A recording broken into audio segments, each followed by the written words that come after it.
Mark Meldrum, Meldrum's Monster Garage. Top of the morning to ya on St. Patty's Day.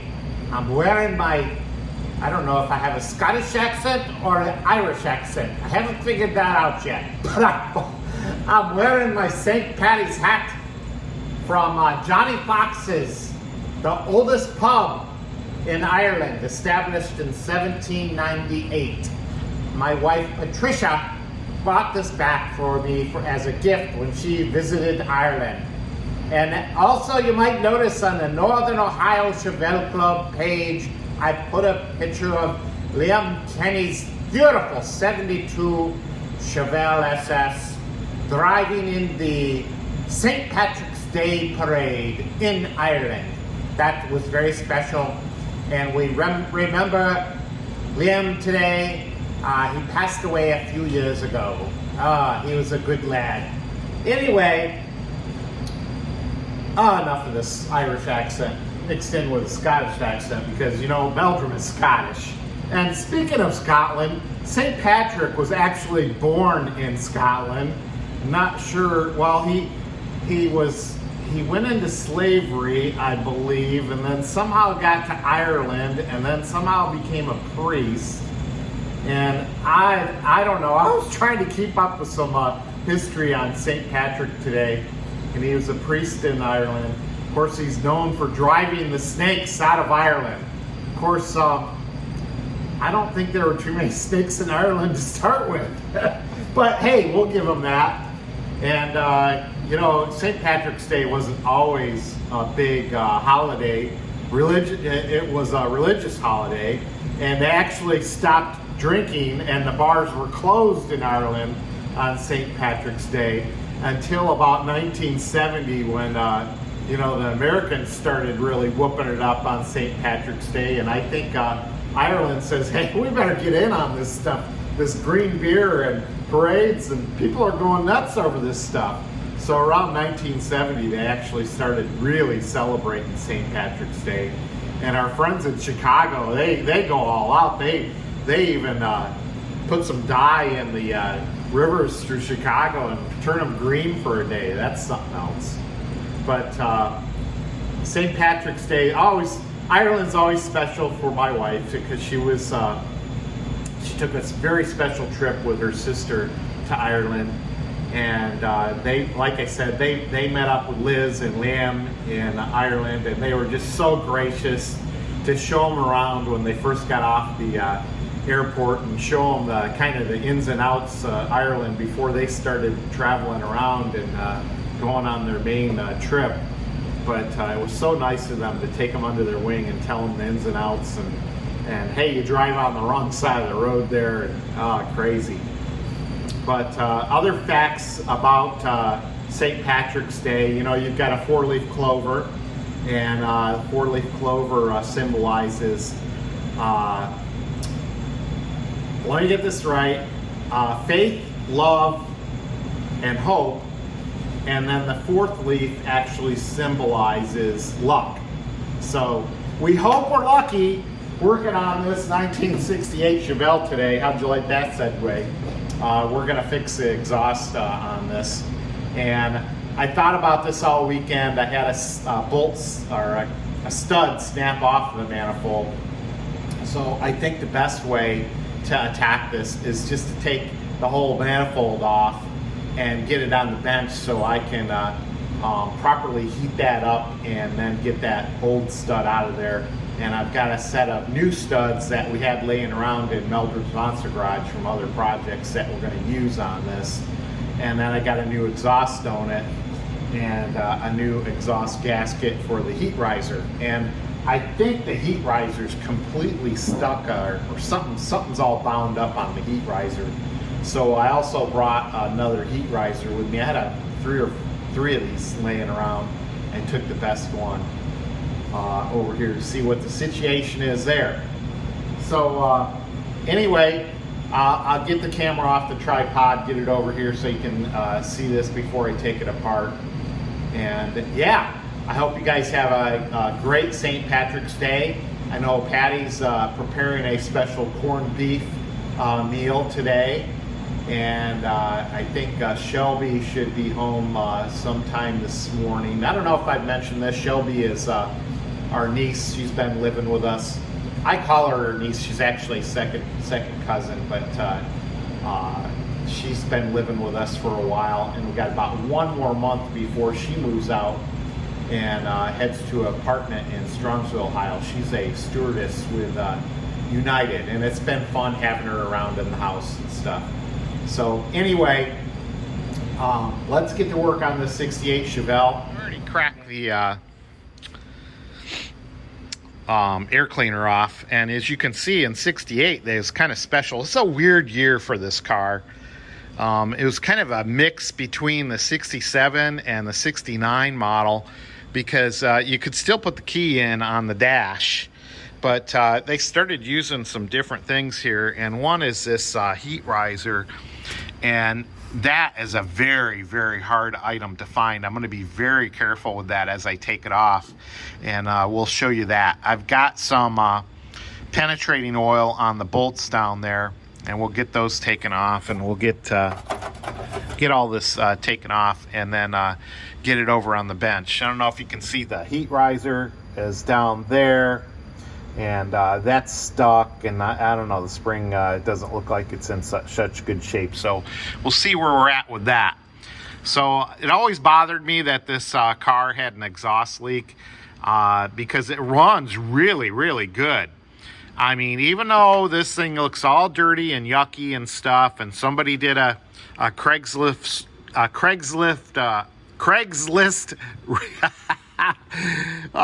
come on, St. Patrick's, help me spit it out today.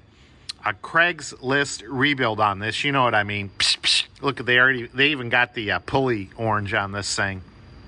But we'll take a good hard look at this and see if we can spiff it up just a tad and give it a St. Patrick's Day polish. All right, so here we go. Well, did you ever have one of those SHIT moments? Yeah, I had one of those this morning. Taking this out and getting this pulled out, and this little thing pops off. That's not supposed to happen. But I'll tell you what, I don't think I did it, because just look at the corrosion on there. I think that's been that way for a long, long time. And I'll tell you what, I didn't feel too bad, because I got all the way back here, and look at that. Somebody had already done that to the back one here, and it's already snapped off. And I thought I felt some exhaust leak from back in that area, and that's probably why. And then look at this. Oh my God. They had some baling wire on this. I don't know what that was for. And look at how corroded up that is with the donut there and everything else. But here's why you don't throw things away. Let me tell you. Yes, we've got one in stock. It was sitting right over at the shelf. And it's a 68 exhaust manifold on top of that. So we're in good shape there. I think I'll still take these out because they're pretty corroded.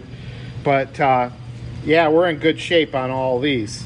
We'll give this a little Scotch-Brite freshen up there. And yeah, I think we'll be in good shape as long as I don't drop this. Oh God, these things are heavy. So you can see this is the exhaust manifold 3916178, and if you look over on this one, same exact model. So luckily we had that in stock, and I'm gonna use this, and it's date coded correctly and all that good stuff. So all right, wish me luck on the rest of this project. Oh, another thing I wanted to mention, I was going to talk about this. There's that heat riser. Look at these spark plugs. I mean, I know he drag raced these things. Look how lean they are. Wow, they're super gray. That might be a good spark plug. I don't know. I think they should be a little brown. I'm used to seeing these big blocks run a little rich, which is always safe on them. But yeah, this thing, yeah, they look very gray to me. So anyway, let's get back on this project. Oh, I wanted to show you the heat shield too. The heat shield is in, I've seen better, but at least it's not completely corroded away here. But I don't know if you remember on another Meldrum's Monster Garage, this thing was really loose. There was another Meldrum's Monster Garage, and I showed you how to put that on and keep it tight. So I'm going to show you how to do that again. All right, let's get back to work. All right, here's the secret to putting these on. You do not want to put them on this way, because they push them on that way, because they take, it expands too much and it's too hard to get them crimped back together. And in the assembly manual, it even tells you to go on this way. So I'm doing this with one hand here, so I'm gonna have to get two hands on it. But this is the way you push it on there, and then we'll work our way around it to make sure it's nice and tight this time. All right, so now we've got her on nice and tight. Make sure you push her on all the way to this back. Okay, you're gonna see this little spot right here is where the dipstick's gonna go. So we'll look at this and we'll make sure it's crimped nice around all the edges there, and it's holding on nice and tight now. All right. What I mentioned was I thought long and hard about replacing these. I've got new ones. I even went ahead and ran a chase down there, so a die, to make sure these threads were okay, and they are. And it doesn't look like they've narrowed much here, so it looks like they're still at full strength.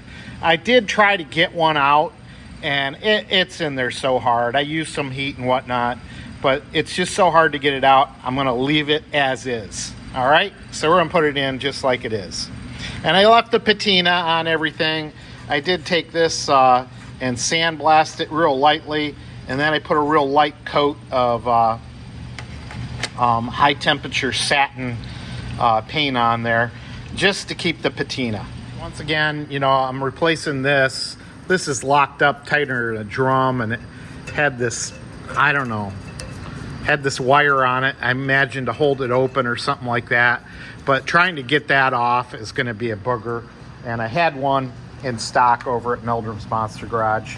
So what I'm going to do is I'm using this, I like this high temperature gasket exhaust maker, because this casting's kind of rough, and even though I've got a gasket to put on here, I still am going to put a light coat of this gasket maker on there.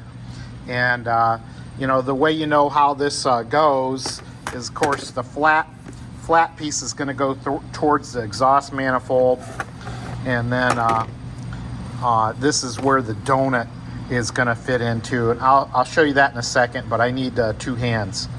So I put a light coat of gasket maker on there, and I put some there. I've got the gasket.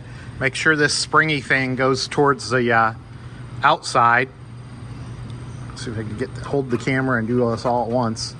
But we'll do a little tap, tap, tap to get it down on there. And then here's the donut that's going to go on there. Where'd my donut go? Oh, yeah. Oh, you set things down, they just disappear. Here it is. So the exhaust donut will go right in here. And then I'm going to put a little bit of the, since there's no gasket that goes on here, I'm going to put a little above the, I'm going to put a little of the gasket maker on there too. All right. I went ahead and put some bolts on here, and just did a little snug on there so that it give this time to set up. And then that way it won't fall off while I'm trying to put it on the car itself. And then, hey, one thing to remember on these, the way the factory did it on these bolts. So these are the inner bolts, okay? And I don't know why they didn't use a ledge on those, but on the outer bolts they used a ledge. So what I'm talking about are, on these inner, no ledge here, and then the outer, they do have a ledge. I don't know why. I don't want, if somebody knows why they did that, let me know. Got all the things back together here. Got the spark plugs back in there. Sorry if the lighting isn't real good. Don't forget, put tighten this bolt up first, because when you put the dipstick back in, it's going to block that bolt. So tighten that bolt up first, and then, you know, make sure you guide your dipstick tube back into the oil pan. I had to actually lift the car back up so I could see where I was going there.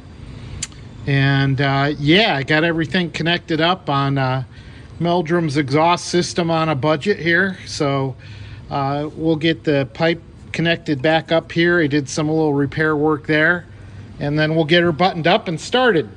Well, that didn't go so well over at Mike's today. I got the exhaust manifold on, and then I started looking at the rest of the exhaust system and saw a few more rust holes here and there, and oh my God, the next thing I know, Mike comes out in the garage and we're replacing the whole exhaust system. So you'll have to wait for another day before we get the whole exhaust system replaced by Marco Meldrum. Marco Meldrum. I'm 60 years old, I like to kick and split. And yeah, Marco Meldrum today. So that was one of my favorite skits on Saturday Night Live, Sally O'Malley. But anyway, hey, back in here, Meldrum's Monster Garage, working on the Trans Am a little bit. I was supposed to get a battery from Napa, but they poo-pooed me today. Won't be in until tomorrow. So we'll get back on this car and get her on the road soon, I hope. And we'll get back to the exhaust system as soon as we can. So, all right, Marco Meldrum, happy St. Patrick's Day. Ta!